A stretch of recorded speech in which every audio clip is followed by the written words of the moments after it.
Oi, gente! Hoje a gente vai falar do capítulo 3, os estados físicos da matéria e suas características, correspondente à aula 8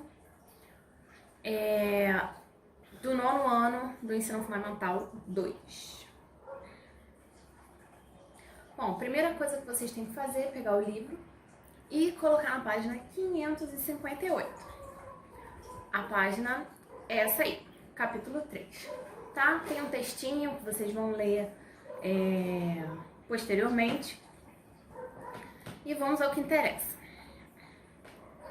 Os estados físicos da matéria. Quais são eles? Sólido, como por exemplo, uma pedra de gelo.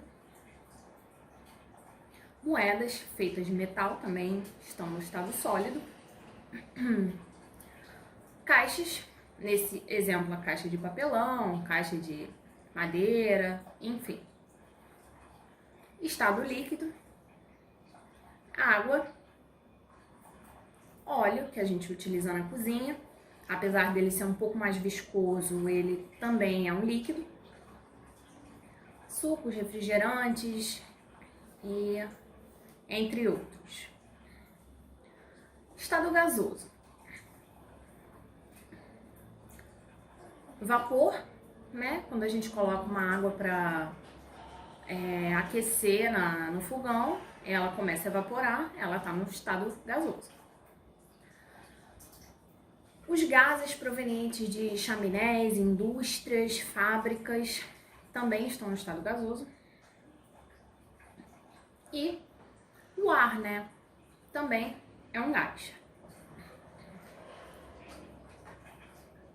Bom, e por que as substâncias adquirem determinado estado físico? Vocês vão acompanhando aí nas próximas páginas, tá? 559 e 560. Existe o que a gente chama de estado de agregação, que é a forma como as moléculas estão agrupadas. No estado sólido, as moléculas estão juntas e organizadas.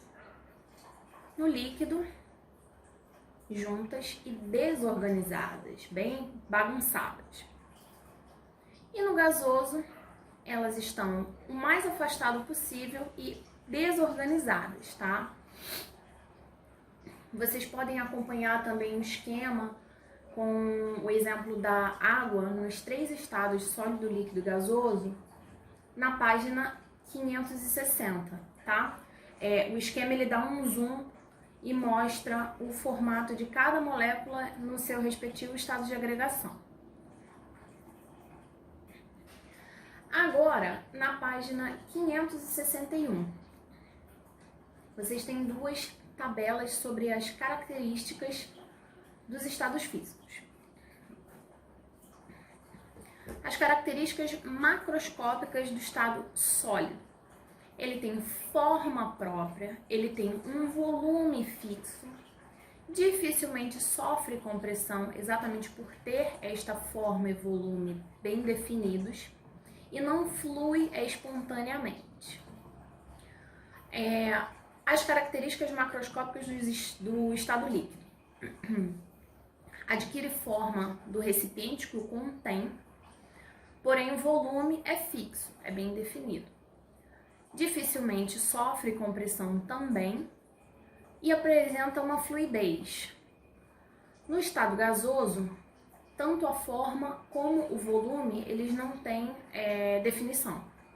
As partículas se movimentam espontaneamente e ocupam todo o volume, como eu já mencionei anteriormente. E sofrem facilmente expansão e compressão, exatamente porque existem espaços vazios entre essas moléculas. Já as características microscópicas, submicroscópicas. No estado sólido, as partículas são bem organizadas, como a gente viu já. Você tem uma atração entre essas moléculas, por isso que elas ficam juntinhas e arrumadinhas. E o único movimento é a vibração. No estado líquido, as partículas são pouco organizadas, ou seja, desorganizadas, Você não tem tanta força de atração, então elas não vão ficar juntinhas, elas vão ficar mais amontoadas. E a sua organização permite que se movimentem. Por isso que ela assume a forma do recipiente, tá? Em que elas estão. No estado gasoso, como as partículas elas são muito desorganizadas, você tem... Desculpa, gente. Você tem praticamente força de atração zero, tá? O que faz com que elas se espalhem no ambiente ou no recipiente em que elas estão, tá? Você tem uma grande liberdade de movimento. Bom, entrando agora nas mudanças de estado físico, ainda na página 561. Tem um esquema aí no livro de vocês e aqui vocês vão acompanhar como ocorre cada uma dessas mudanças de estado. Do sólido para o líquido, a gente tem a fusão, que o exemplo básico é quando o gelo começa a derreter. Do líquido para o gasoso, a gente tem a vaporização, que foi aquele exemplo da figura que eu coloquei lá na frente, da chaleira, né? A água aquecendo até evaporar. Voltando do estado líquido para o estado sólido é a solidificação. Outro exemplo básico que todo mundo já utilizou é colocar lá a água na cuba de gelo, botar no congelador, ela vai se transformar em água no estado sólido, que é o gelo.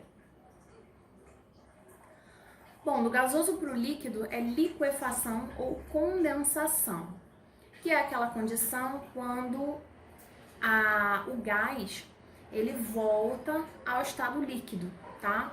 O exemplo é aquele quando a água evapora, bate na tampa da panela e fica com aquelas gotículas ali. Isso é um fenômeno de condensação. Sublimação é do sólido diretamente para o gasoso. E a ressublimação é quando retorna do gasoso diretamente para o estado sólido, sem passar pelo estado líquido.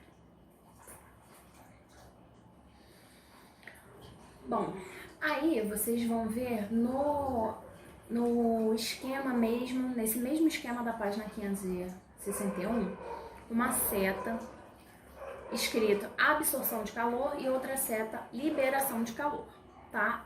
Qual é a influência do calor na mudança de estado físico?